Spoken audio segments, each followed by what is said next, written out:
అందరికీ నమస్కారం మిత్రులారా, నేను మీ కొండా రాజీవ్ గాంధీని మాట్లాడుతున్నాను. ప్రస్తుతం ఆంధ్రప్రదేశ్ రాష్ట్రంలో చంద్రబాబు నాయుడు గారు హయాంలో ఉన్నటువంటి కూటమి ప్రభుత్వం ఒక ఆర్థిక విధ్వంసానికి తెరలేపింది. చంద్రబాబు నాయుడు గారు తన రాజకీయ చిత్రతంతా ఉపయోగించి రాష్ట్రాన్ని ఆర్థికంగా నిలువు దోపిడీ చేస్తున్నారు, అప్పుల పాలు చేస్తున్నారు. ప్రస్తుతమే కాదు, మన భవిష్యత్తు తరాలు కూడా క్షమించరానటువంటి అప్పుల తప్పుల్ని చంద్రబాబు నాయుడు గారి ప్రభుత్వం చేస్తుంది. అది ఏమిటంటే it's never before and ever after అనే పద్ధతిలో చంద్రబాబు నాయుడు గారు నేరుగా ప్రభుత్వ ఖజానా అనే ప్రైవేట్ వ్యక్తుల చేతుల్లో పెట్టేటువంటి ఒక దుస్సాహసానికి ఒడిగట్టారు. ఎక్కడైనా ప్రభుత్వం అప్పులు తేవాలంటే ప్రభుత్వం ఆస్తులను తాకట్టు పెడతారు తప్ప నేరుగా ప్రభుత్వ ఖజానానే తాకట్టు పెట్టి అప్పులు తెచ్చేటటువంటి ఒక దౌర్భాగ్యపు చర్యకి చంద్రబాబు నాయుడు గారి ప్రభుత్వం పూనుకుంది. అది ఎలాగా అంటే, ఉదాహరణకి ఏపీఎండిసి లాంటి ఒక ప్రభుత్వ రంగ సంస్థ ఏదైతే ఉందో, బాగా ఆర్థికంగా ఆదాయాన్ని పెంపొందించుకునేటటువంటి సంస్థ, రాష్ట్ర వ్యాప్తంగా ఉన్నటువంటి గనులన్నింటినీ కూడా హ్యాండిల్ చేస్తూ వాటిని వేలం వేస్తూ దాని యొక్క నిర్వహణ ద్వారా అద్భుతమైనటువంటి ఆదాయాన్ని సమకూర్చుకునేటటువంటి ప్రభుత్వ రంగ సంస్థ ఏదైతే ఏపీఎండిసి ఉందో, ఆ ఏపీఎండిసి యొక్క ఆదాయాన్ని తాకట్టు పెట్టారు, ఏపీఎండిసి యొక్క భవిష్యత్ ఆదాయాలను తాకట్టు పెట్టారు, ఏపీఎండిసి యొక్క గనులను తాకట్టు పెట్టారు. ఏపీఎండిసి ఆదాయం ఏడాదికి 1200 కోట్లు అయితే దాన్ని చూపించి సుమారు 8-9 వేల కోట్ల రూపాయలు అప్పు చంద్రబాబు నాయుడు గారి ప్రభుత్వం చేయడం జరిగింది బాండ్ల రూపేణ. ఎందుకు బాండ్ల రూపేణ అంటే, కేంద్ర ప్రభుత్వం నుండి గాని ఆర్బీఐ నుండి గాని అప్పులు పుట్టలేనటువంటి పరిస్థితిలో చంద్రబాబు నాయుడు గారి ప్రభుత్వం ఉంది కాబట్టి బాండ్ల రూపేణా ఈ యొక్క అప్పులు చేస్తుంది. దీనికి చంద్రబాబు నాయుడు గారు తీసుకొచ్చినటువంటి సరికొత్త విధానం ఏంటి అంటే debit service reserve account. Debit service reserve account అని చెప్పి ఒక ఖాతాని ఏపీఎండిసిలో ఓపెన్ చేస్తూ, ఆ ఖాతాలోనే ఏపీఎండిసికి వచ్చినటువంటి మొత్తం ఆదాయాన్ని జమ చేస్తూ, ఆ ఖాతా నుండి నేరుగా ప్రైవేట్ వ్యక్తులు ఎవరైతే బాండ్లు కొనుగోలు చేశారో జారీ అయినటువంటివి, ఆ ప్రైవేట్ వ్యక్తులు నేరుగా ఖాతాల నుంచే డబ్బులు జమ చేసుకుని తీసుకునేటటువంటి వెసులుబాటు కల్పించడం. అంటే ఈ లెక్కన వచ్చినటువంటి ఆదాయం మొత్తాన్ని ఆ యొక్క డెబిట్ సర్వీస్ రిజర్వ్ అకౌంట్ లో పెట్టేస్తే మరి ఏపీఎండిసి సంస్థ అసలు ఎలా నడుస్తుంది? ఏపీఎండిసి సంస్థలో కనీసం ఒక పెన్ను పెన్సిల్ కొనుక్కోవడానికి కూడా వచ్చినటువంటి ఆదాయం నుంచి అర్ధ పైసా తీసుకునేటువంటి అవకాశం లేకుండా ఇంత దుర్మార్గమైనటువంటి చర్యకు చంద్రబాబు నాయుడు గారి ప్రభుత్వం ఎందుకు పాల్పడిందో ఆయనే సమాధానం చెప్పాలి. దీనికి పిచ్చి పరాకాష్ఠకు చేరింది అనడానికి ఇందులో మరొక విషయం ఏమిటంటే, ఏదైతే ఏపీఎండిసికి వచ్చినటువంటి ఆదాయానికి సంబంధించి ఒక ఖాతాను తెరిచారో, ఆ ఖాతాలో తీసుకున్నటువంటి 9,000 కోట్ల రూపాయల అప్పుకు గాను మొదటి నెలలోనే 30% జమ చేయాలనేటువంటి ఒక నిబంధన పెట్టారు. ఇది మరీ విడ్డూరం. దానితో పాటు 6 నెలల తాలూకా వడ్డీని ఇన్ అడ్వాన్స్ ఆ ఖాతాలో జమ చేయాల్సినటువంటి పరిస్థితిని తీసుకొచ్చారు.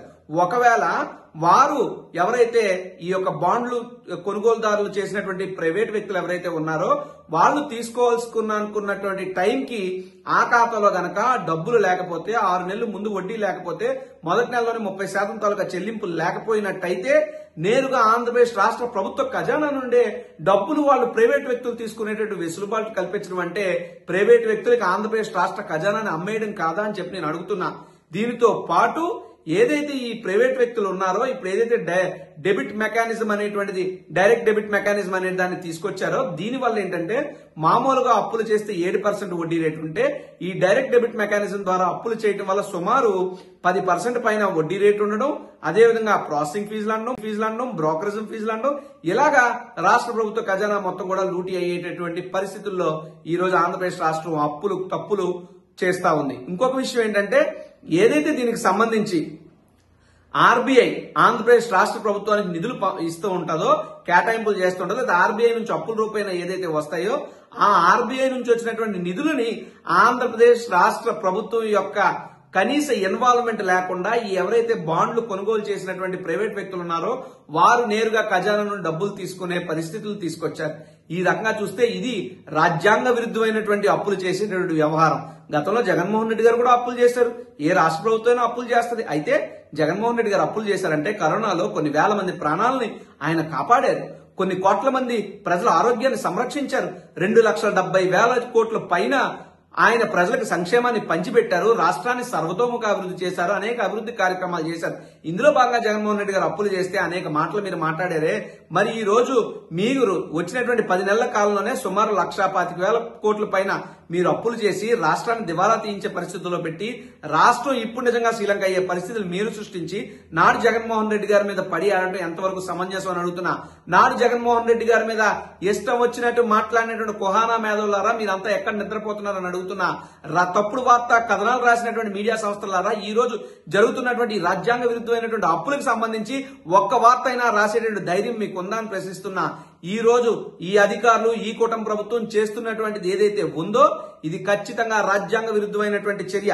దానికి సంబంధించి రాజ్యాంగం ఆర్టికల్స్ 293 సబ్ క్లాస్ 1 గాని 293 సబ్ క్లాస్ 3 గాని అదేవిధంగా 203, 204 ఆర్టికల్స్ ప్రకారం ఖచ్చితంగా ఇది రాజ్యాంగ విరుద్ధమైనటువంటి అప్పుల వ్యవహారం.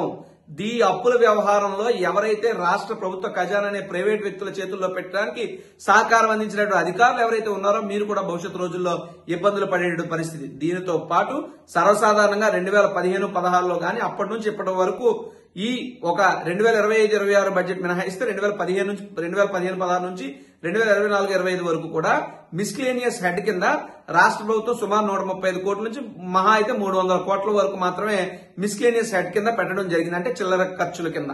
కానీ ఇప్పుడున్నటువంటి ఈ 25-26 బడ్జెట్ లో మిస్లేనియస్ హెడ్ కింద సుమారు 7,200 కోట్ల వరకు పెట్టారు అని అంటే 7,200 కోట్లు చిల్లర ఖర్చులు ఏం పెడుతుంది ఈ రాష్ట్ర ప్రభుత్వం? కేవలం ఇలాగ చట్ట విరుద్ధమైనటువంటి చేసినటువంటి అప్పులకి వడ్డీ చెల్లింపు అధికారంగా చెప్పుకోలేక ప్రజల ముందు తలెత్తుకోలేని పరిస్థితిలో మిస్లేనియస్ హెడ్ కింద 7,200 కోట్ల రూపాయలు జమ చేయడం అంటే ప్రజాధనాన్ని మీరు వృధా చేయడం కదా, ప్రజాధనాన్ని లూటీ చేయడం కాదా అని నేను ప్రశ్నిస్తున్నా.